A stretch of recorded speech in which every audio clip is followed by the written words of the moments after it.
Assalamualaikum warahmatullahi wabarakatuh. Salam sejahtera untuk kita semua. Halo sahabat narasi Balad Ari. Semoga kebahagiaan dan keberkahan selalu berada dalam kehidupan kita. Pada saat ini narasi Balad Ari akan membawakan sebuah tema yang sebelumnya ada sedikit gambaran bahwa ketika manusia hidup dalam menjalani kehidupannya tentu akan memiliki risiko. Dasarnya adalah dari ketidakpastian. Segala sesuatu yang tidak pasti maka harus disikapi dengan bijak. Maka daripada itu narasi Balad Ari akan mengajak sahabat narasi Balad Ari untuk sedikit belajar tentang manajemen risiko. Manajemen risiko merupakan suatu proses yang sistematis untuk mengidentifikasi, menganalisis, dan menanggapi risiko yang dapat mempengaruhi pencapaian tujuan, entah itu organisasi, perusahaan, masyarakat, atau manusia secara individu. Manajemen risiko yang baik akan membantu kita untuk mencapai tujuan secara efektif dan efisien, serta meminimalkan risiko kerugian yang akan terjadi dan hal-hal yang tidak kita harapkan. Tentunya narasi Balad Ari tidak sendiri, karena kami sangat bersyukur bisa mengundang dan bisa mendatangkan saudara, sahabat narasi Balad Ari, yaitu Mbak Intan Mega Fani. Ya. Selamat datang Mbak Intan. Ya, terima kasih Mas Ari. Apa kabar? Baik. Dan pasti selalu baik. Alhamdulillah. Ya, harus optimis ya, kita selalu baik gitu. Oh, harus yakin. Ya. Kegiatan nih, sibuk apa nih sekarang? Sekarang kesibukan pasti masih di dunia konsultan, karena memang saya kan sekarang konsultan di bidang manajemen risiko, dan selain konsultan juga saya asesor untuk uji kompetensi manajemen risiko, dan juga dan trainernya pun untuk pelatihan manajemen risiko. Jadi manajemen risiko tidak hanya untuk para mahasiswa tentunya, tetapi juga untuk para profesional. Tapi sekarang saya lebih fokus untuk para profesional. Gitu. Ada yang menarik dari latar belakang pendidikan. Susah sekali saya ini membacanya nih. Mbak Intan ini Intan Mega Fani, MM, ER. Apa itu?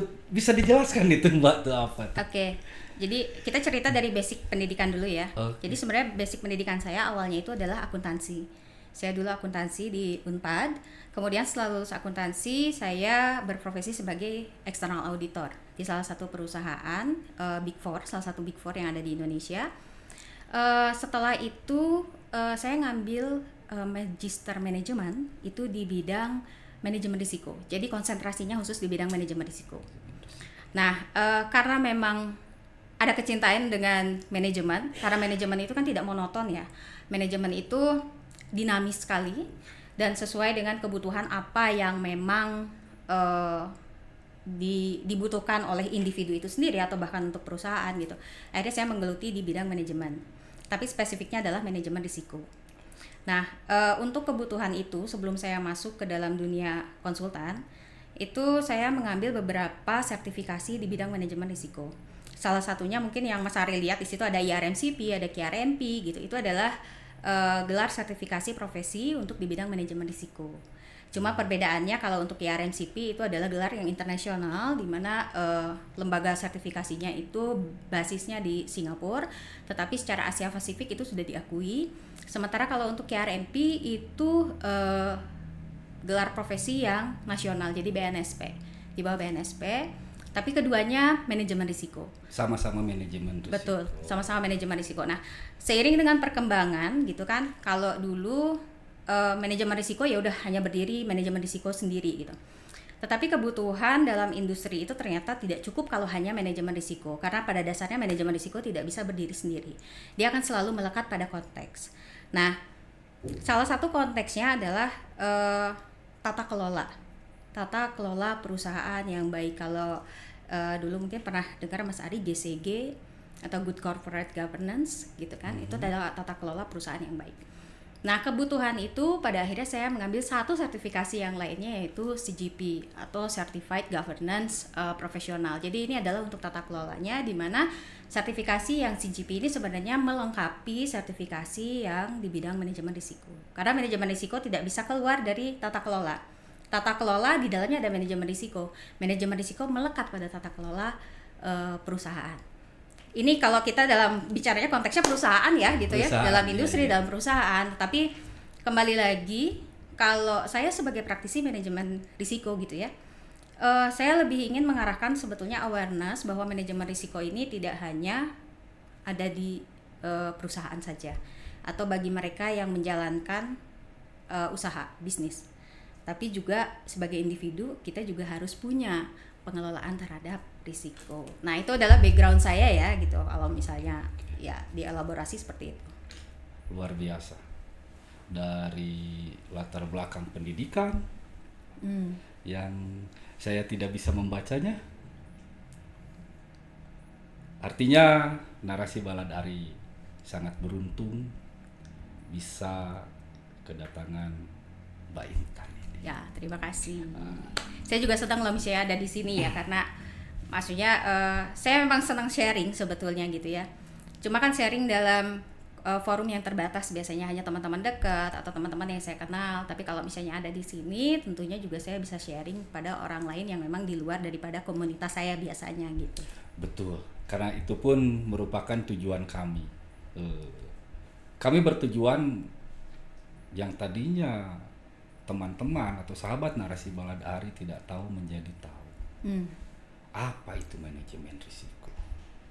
Nah, menurut Mbak Intan, seberapa penting manajemen risiko ini diterapkan? Tadi ada perusahaan, masyarakat, atau terhadap diri sendiri?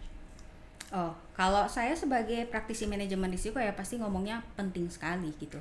Walaupun sebetulnya begini, kalau di perusahaan memang ada teknis tertentu untuk melakukan penerapan manajemen risiko. Ada standar tertentu yang harus diterapkan dalam mengimplementasikan manajemen risiko. Emang kalau di perusahaan salah satunya kita bisa menggunakan ISO 31000. Tetapi itu terlalu teknis ya, karena memang sebetulnya memang kita kan pengennya membangun kesadaran tadi ya. Makanya kenapa saya bilang penting, karena gini, kalau misalkan kita dalam kehidupan sehari-hari, kita kan nggak bisa cuma bilang bahwa ya udahlah hidup mah terserah Tuhan kasih apa aja lah gitu.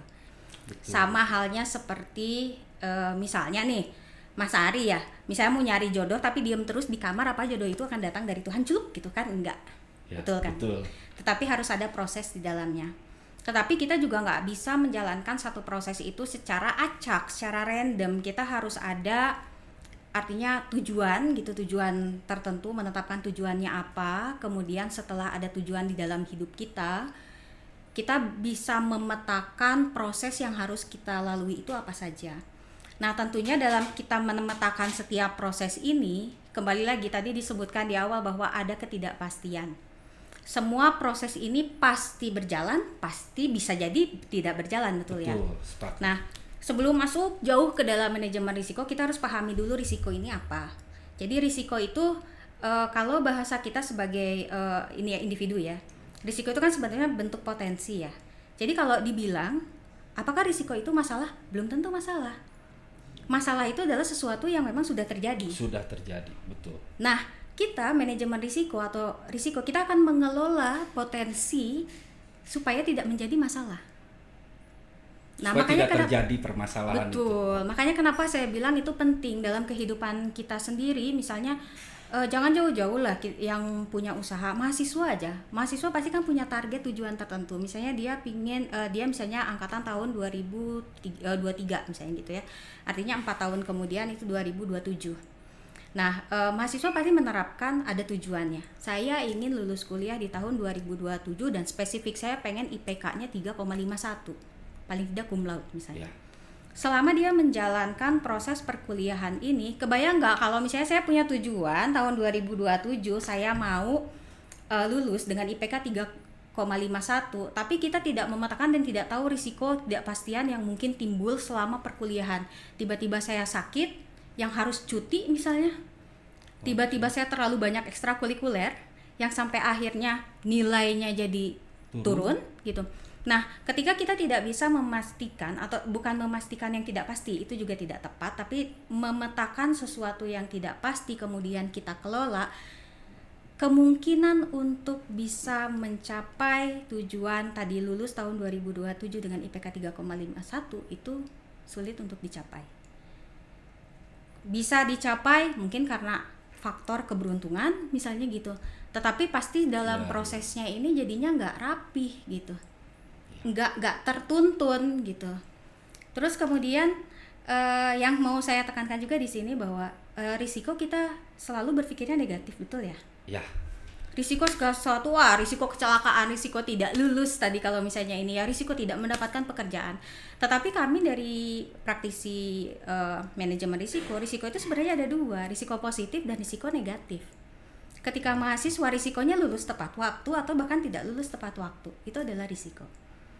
Risiko yang positif itu kita sebut sebagai bagaimana kita bisa menggali peluang-peluang yang ada kalau dalam usaha atau di dalam kehidupan sehari-hari. Gitu. Jadi tadi dibilang penting, kalau saya sangat penting gitu. Sekarang kita berbicara pada tadi mahasiswa ya. Sekarang kalau misalnya karyawan,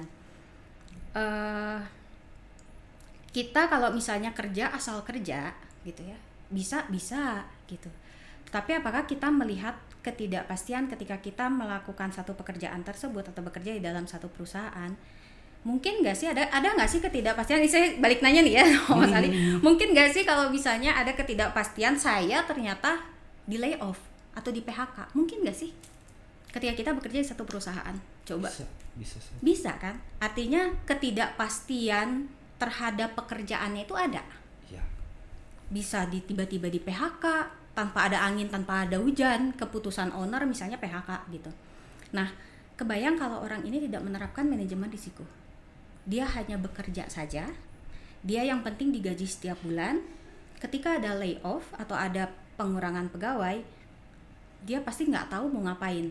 Yang ada ekonominya jadi jatuh, misalnya ya keluarganya jadi berantakan karena faktor ekonomi tadi, atau apapun itu, bahkan secara individu bisa saja stres misalnya gitu ya. Tapi kalau kita menyadari bahwa ada ketidakpastian ketidakpastian misalnya dalam pekerjaan kita bisa di layoff, kita bisa dikurangi gajinya misalnya ya, karena memang ada kebijakan perusahaan misalnya mau bangkrut atau apapun itu kita nggak pernah tahu gitu.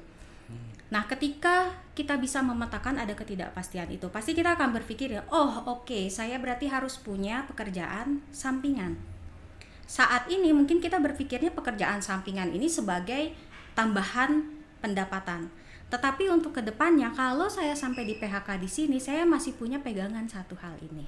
Ada yang lainnya. Ada yang lain. Itu orang yang melakukan fungsi manajemen risiko. Gitu salah satunya ya keuntungannya tadi kenapa kita kenapa kita harus menerapkan manajemen risiko gitu. Kalau boleh saya artikan, berarti manajemen risiko ini mengajarkan kita untuk menjalankan prinsip kehati-hatian mungkin itu. Prudent ya, salah satunya itu. Salah satunya itu. Ya, prinsip kehati-hatian tapi bukan juga ngerem-ngerem ya. Hati-hati saking hati-hatinya jadi kita tidak melakukan apa-apa gitu. Nah, itu juga sebenarnya ada pemikiran atau apa ya, kalau kita bilang mungkin dogma atau apa ya. Misalnya satu pemikiran yang memang salah. Saya sering kali dapat penolakan ketika misalnya saya memperkenalkan manajemen risiko atau risiko. Ngomongnya gini, wah ini mah pasti cuma ngerem aja, nggak akan maju-maju nih gitu. Kalau misalnya ngomongin tentang risiko terus gitu. Karena tadi ada pemikiran bahwa risiko itu selalu negatif. Ya, Padahal betul. risiko itu, peluang itu adalah risiko, tapi risikonya adalah risiko positif. Ya kan, dengan tadi kita memecah, saya punya pendapatan tambahan misalnya dari sisi lain, itu kan sebenarnya kita sedang menangkap peluang, dan itu adalah risiko positif yang kita tangkap untuk mencegah risiko negatif. Untuk mencegah yang Ya kan? Nah, biasanya ada penolakan tuh sering sekali. Jadi pikirannya selalu manajemen risiko itu ngerem, kita tidak bertindak apa-apa. Nah, saya analogikan lagi seperti ini. Kebayang nggak sekarang ya, misalnya Mas Ari punya mobil nih. Manajemen risiko itu adalah fungsi rem. Lebih percaya diri mana ketika rem itu blong atau rem itu pakem? pakem lah. Pakem kan, maksudnya Ya. kalau kita remnya pakem, kita mau melaju 200 km per jam juga ya hajar aja gitu kan. Kita tahu rem ini pakem, ketika misalnya ada mobil di depan, kita percaya diri untuk Injak segera rem. Gitu. Itu kan. Tapi kalau remnya blong, kita boro-boro mau pelan-pelan aja kita jalan, pasti kan deg-degan ya, takut nanti numbruk yang ada di depannya gitu. Nah, manajemen risiko seperti itu.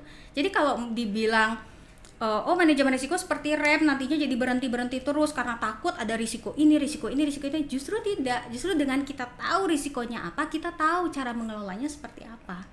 Kita jadi punya gambaran, oh saya punya risiko ini, gimana caranya supaya risiko ini tidak terjadi ya. Oh, saya harus ambil keputusan ini, Nah, seperti itulah gambaran sebenarnya manajemen risiko. Gitu. Jadi prudent betul, tapi bukan tadi ya, bukan ngerem terus jadi nggak ngelakuin akhirnya apa-apa. tidak berkembang. Betul. Akhirnya tidak Justru ada pengembangan. manajemen risiko bisa membantu seseorang atau perusahaan itu untuk berkembang lebih jauh, lebih pesat. Selama menggeluti manajemen risiko ini, hal yang paling menarik bagi Mbak Intan apa nih? Yang paling menarik ya, manajemen risiko itu kalau awalnya ya challenging itu tantangannya ya untuk kita bisa masuk dalam manajemen risiko. Ya tadi yang saya jelasin, banyak sekali awalnya penolakan. Tapi itu jadi sesuatu yang menarik justru. Tantangan, Bagaimana ya. betul tantangan kita, bagaimana kita bisa memperkenalkan manajemen risiko, bagaimana orang jadi aware, jadi sadar bahwa manajemen risiko di dalam kehidupan kita sehari-hari itu adalah penting. Sangat gitu penting. kan. Itu kalau misalnya ketika kita memberikan pemahaman terkait dengan manajemen risiko. Tapi secara konsultan ya tentunya hal yang menarik adalah ketika kita bisa approach gitu ya beberapa perusahaan dengan industri yang berbeda. Itu pasti kan manajemen risikonya akan berbeda-beda. Gitu. Jadi jangankan sekarang manajemen risiko dengan industri yang jauh beda banget, misalnya perbankan dan manufacturing gitu ya. Sekarang sama-sama industri manufacturing aja, itu manajemen risikonya berbeda-beda. Padahal ini sama-sama. Atau misalnya punya bengkel gitu ya. Si A punya bengkel, si B punya bengkel. Walaupun ini sama-sama bengkel, manajemen risikonya akan berbeda-beda. Gitu. Kenapa? Bisa beda. Ya kan? Karena gini, manajemen risiko itu juga dipengaruhi oleh berbagai sumber daya yang ada di dalamnya. Kemampuan pemilik itu akan mempengaruhi manajemen risiko yang ada di dalam perusahaannya. Karyawannya, skop atau cakupan perusahaannya, sebesar apa sih perusahaannya, itu akan menghadirkan manajemen risiko yang berbeda. Gitu. Jadi manajemen risiko nggak bisa diduplikasi. Itu Mas. Jadi nggak bisa diduplikasi. Harus aslinya. Dia melekat terhadap konteksnya Mas. Melekat terhadap konteksnya. Jadi manajemen risiko itu kita sama-sama individu nih ya, gitu. Kita profesinya sama misalnya gitu. Tapi manajemen risiko saya dengan Mas Ari itu pasti akan beda. Yang mendasarinya Skopnya, konteks kita, ruang lingkupnya kita berbeda. Pola pikir berbeda akan menghadirkan yang berbeda juga untuk manajemen risikonya. Perusahaan gitu ya. Pemiliknya beda, udah pasti beda manajemen risikonya. Penanganan terhadap risikonya akan berbeda. Juga. Ya, sumber dayanya berbeda, ya akan berbeda juga gitu manajemen risiko. Makanya manajemen risiko itu selalu melekat di dalam konteks, tidak akan pernah bisa lepas dari konteks. Makanya kenapa Kalau kita mau menerapkan manajemen risiko, tentunya kita harus tahu dulu konteksnya, ruang lingkupnya apa, seperti apa karakteristik ruang lingkupnya. Dari situlah kita bisa memetakan. Contohnya seperti apa? Contoh, kalau misalnya di dalam ini aja ya, perusahaan misalnya gitu ya.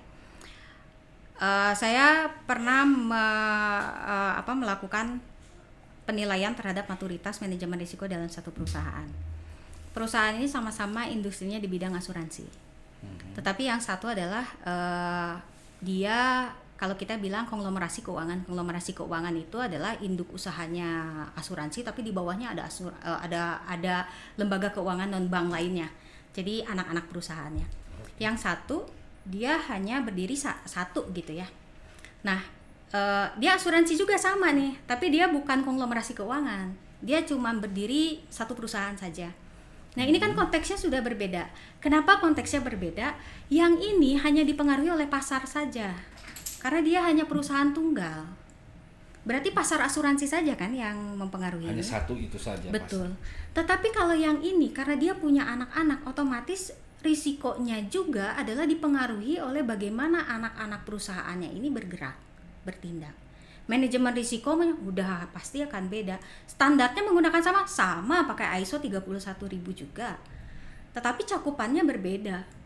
Jadi banyak sekali faktor-faktor yang memang harus kita gali, harus kita cermati ketika kita akan menerapkan manajemen risiko.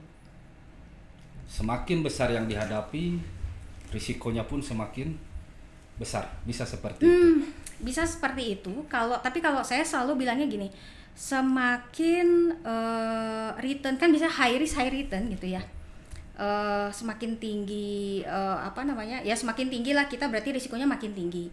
Kalau saya justru untuk orang manajemen risiko justru sebaiknya high return risikonya terkelola di bawah. Nah, itulah makanya sebenarnya high risk high return menjadi tidak relevan ketika kita sudah menerapkan manajemen risiko. Karena sekarang gini, high return, kalau kita risikonya kita kelola, otomatis kan risikonya tidak jadi tinggi lagi karena kita berhasil mengelola ini. Kita jaga risikonya supaya ada di bawah. Tapi kalau misalnya kita tidak punya manajemen risiko, ya tadi yang dibilang high risk high return, high risk. Oke. Gitu. Wah, luar biasa sekali nih. Terkait tadi latar belakang pendidikan, ada yang satu didapatkan di Singapura ya kalau nggak salah ya. Untuk ininya ya, untuk sertifikasi profesinya. Sertifikasi profesi. Itu berlaku secara internasional. Berlaku internasional untuk Asia Pasifik. Untuk Asia Pasifik. Perusahaan yang menerapkan manajemen risiko, perusahaan yang ada di luar dengan yang di dalam negeri, yang lebih menyadari bahwa betapa pentingnya manajemen risiko ini, lebih sadar orang luar atau orang kita sih? Untuk perusahaan ya? Ya, untuk perusahaan. Untuk perusahaan maupun untuk individu, kalau saya melihat luarnya mana dulu nih? Kita nggak bisa bilang semua yang di luar itu lebih baik daripada di Indonesia, atau yang di Indonesia lebih buruk daripada yang di luar, enggak gitu. Ya. Tapi memang untuk perusahaan-perusahaan yang di US ya, terutama basisnya US atau di Eropa, mereka sudah cukup sadar manajemen risiko. Bukan sudah cukup sadar, bahkan sudah sadar manajemen risiko. Nah, untuk di Indonesia sendiri sebenarnya sekarang sudah sangat baik nih manajemen risiko, karena untuk perusahaan-perusahaan yang sekarang listing di Bursa Efek, dia harus sudah punya manajemen risiko di dalamnya. Jadi sebagai syarat untuk listing, dan mereka yang listing sudah harus punya laporan terkait dengan penerapan manajemen risiko. Untuk BUMN sudah lebih mature lagi, sudah lebih bagus lagi, karena sekarang Kementerian BUMN sendiri sebetulnya sudah punya aturan terkait dengan penerapan manajemen risiko. Jadi BUMN semua yang ada di Indonesia nih gitu ya, termasuk beberapa yang menjadi klien saya itu sudah menerapkan manajemen risiko. Gitu. Karena memang sudah jadi, ya kita tahu ya kalau di Indonesia kan dorongannya pasti harus dari peraturan ya. Peraturannya nggak ada, ya udah yang ini nerapin, yang ini enggak gitu, jadi nggak seragam. Tapi ketika peraturannya diterapkan, ya mereka seragam. Sekarang sudah melakukan manajemen risiko. BUMN. BUMN, betul. Untuk swastanya? Swasta, Swasta biasanya perusahaan yang listing di bursa efek pasti sudah punya manajemen risiko. Terlepas manajemen risikonya sudah bagus atau masih belum bagus, tapi mereka paling tidak sudah sudah punya kesadaran untuk punya manajemen risiko. Untuk menanggulangi risiko yang sifatnya negatif, hal-hal apa saja nih yang harus kita lakukan? Misalnya secara individu saja lah, jangan secara perusahaan. Ya, kalau misalnya untuk yang negatif ya, maksudnya gitu. Yang pertama, di manajemen risiko itu mindset, Mas. Pola pikir.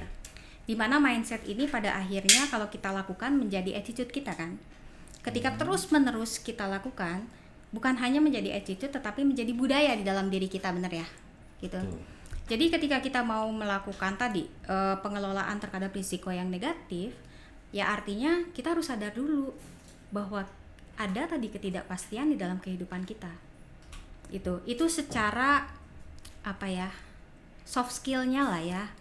Jadi kita nggak ngomong teknis lah gitu, belum masuk ke hard skill, tapi soft skill-nya ya kita harus sadar dulu. Kalau kita sudah sadar, baru kita bekali dengan teknisnya. Kalau misalnya teknisnya, ya kita karakteristik di dalam risiko itu kan ada 2 ya. Karakteristik artinya karena tadi risiko sifatnya potensi, berarti kan ada kemungkinan terjadi atas potensi tersebut dan dampak jika tadi potensi peristiwa ini benar-benar terjadi. Walaupun kita sudah melakukan pengelolaan terkait dengan kemungkinan terjadinya, gitu kan. Nah, yang ya berarti tadi soft skill-nya tadi ada awareness dulu, kemudian dijadikan attitude, dan kemudian dijadikan budaya gitu ya, culture di dalam kehidupan kita ataupun di dalam perusahaan. Barulah kita sambil paralel nih jalannya diikuti dengan teknisnya. Teknisnya ya tadi kita kelola kemungkinan terjadinya dulu. Baru nanti kita pastikan juga kita bisa mengelola dampak jika itu betul-betul terjadi. Betul terjadi. Betul. Karena kan kita nggak bisa memastikan bahwa risiko itu setelah dikelola, misalnya setelah dikelola ketidakpastiannya atau setelah dikelola kemungkinan keterjadiannya, berarti bakal nggak terjadi, nggak mungkin juga gitu. Yeah. Sama kayak gini aja, di gedung misalnya gitu ya, kan ada sistem APAR ya kalau gedung. Betul. Nah, APAR itu kan sebetulnya mengelola dampak dari kebakaran, betul ya? Ya. Karena sekarang water sprinkle dia akan mengeluarkan air ketika ada asap. Kalau nggak ada asap berarti nggak ada, artinya kebakarannya sudah terjadi dulu. Tetapi kemudian potensi dampaknya bisa kita reduce dengan adanya atau bisa kita kurangi dengan adanya APAR itu. Ya kan? Nah, di gedung sendiri pasti ada kan misalnya larangan tidak boleh merokok. Terus misalnya ada sistem penyimpanan untuk barang-barang yang mudah tersulut api misalnya gitu, mudah terbakar gitu. Nah, penanganan tadi tidak boleh merokok di tempat tertentu misalnya gitu ya. Terus ada penanganan terhadap barang-barang yang mudah terbakar, dia disimpannya jauh dari lalu lintas orang yang ada di sana misalnya. Itu kan sebenarnya bentuk penanganan untuk kemungkinan kejadian terhadap kebakaran. Betul ya? Nah, tapi apakah dipastikan kebakarannya tidak mungkin terjadi? Gak bisa juga. Iya. Siapa tahu ada orang yang tiba-tiba ngerokok, buang puntung begitu aja kan, sampai akhirnya benar-benar meletuskan atau mencetus terjadinya kebakaran. Nah, barulah APAR itu akan bekerja. Nah, sama dalam kehidupan kita juga seperti itu. Tadi kalau saya contohkan terkait dengan pekerjaan ya, kita kan kemungkinan untuk di PHK sangat mungkin gitu. Ada, betul. Sangat mungkin gitu. Dan sekarang gimana caranya nih supaya kita tidak di PHK? Kita kan pasti saya kayak gini ya, tahu bahwa kalau misalnya kita yang di PHK itu biasanya orang-orang yang kompetensinya di bawah nih. Orang-orang yang kompetensinya bagus, perusahaan akan mempertahankan terlebih dahulu. Nah, kita bisa tahu kayak gitu aja, kita langsung kayak gini, oke, in case kalau misalnya suatu hari nanti ada pengurangan pegawai, berarti saya harus meningkatkan kompetensi saya dong. Saya harus mungkin sekolah lagi, pelatihan lagi, supaya kompetensi kita tinggi, naik. Ya. Nah, itu adalah cara kita mengelola keterjadian atau kemungkinan terjadinya suatu risiko PHK tadi. Tapi kalau misalnya kita benar-benar tetap udah meningkatkan kompetensi dan sebagainya, tetap di PHK gitu ya. Nah, tadilah pilihan pekerjaan yang second option tadi ya, yang kedua. Misalnya kita jadi punya sampingan. Nah, itulah yang menjadi pengelolaan terhadap dampaknya. Jadi kita nggak terlalu habis kan pendapatan kita. Oh, saya masih punya kok penghasilan tambahan dari yang sampingan ini. Gitu. Jadi itu dua cara yang memang bisa kita lakukan untuk mengelola risiko yang negatif. Nah, ketika si pekerja tadi nih, karena dia sadar bahwa kompetensi saya di bawah, khawatir ketika ada pengurangan bahwa dialah yang terpilih gitu ya, akan terpilih. Terus dia berupaya untuk meningkatkan kompetensinya. Itu berarti dia sudah sadar tentang risiko. Ya. Oke. Kalaupun nantinya dia tetap di PHK, dia masih ada yang lain. Ya, dia masih ada misalnya tadi pekerjaan sampingan misalnya. Nah, itu kan sebetulnya bentuk dari kita sebenarnya sadar dengan risiko itu ada gitu. Kebayang nggak kalau misalnya dia nggak sadar ada risiko pengurangan pegawai atau PHK misalnya gitu ya. Kita sebagai karyawan lah ya yang paling mungkin paling relate gitu, karena sebagian besar banyak kan kita bekerja kan gitu. Betul. Gitu. Nah, kalau kita nggak sadar akan itu, ya udah kita cuma kerja aja, yang penting datang ke kantor dari jam 8 sampai jam 5 dapat gaji bulanan, selesai. Semuanya. Tanpa memikirkan hal yang lain. Betul. Sementara basic kita adalah bersandar kepada ketidakpastian tadi. Iya, ketidakpastian ya, hidup kita adalah tidak pasti. Yang pasti itu cuma satu, mati kita kan. Iya dong, yang pasti itu kita pasti mati walaupun nggak tahu kapan gitu kan. Tapi semuanya itu adalah ketidakpastian. Ketika apapun yang kita lakukan itu masih ada unsur ketidakpastian. Selama masih ada unsur ketidakpastian, manajemen risiko itu dibutuhkan. Bahkan sangat penting. Betul. Luar biasa sekali. Nah, begitulah sahabat Narasi Baladari. Hidup kita didasari dari ketidakpastian.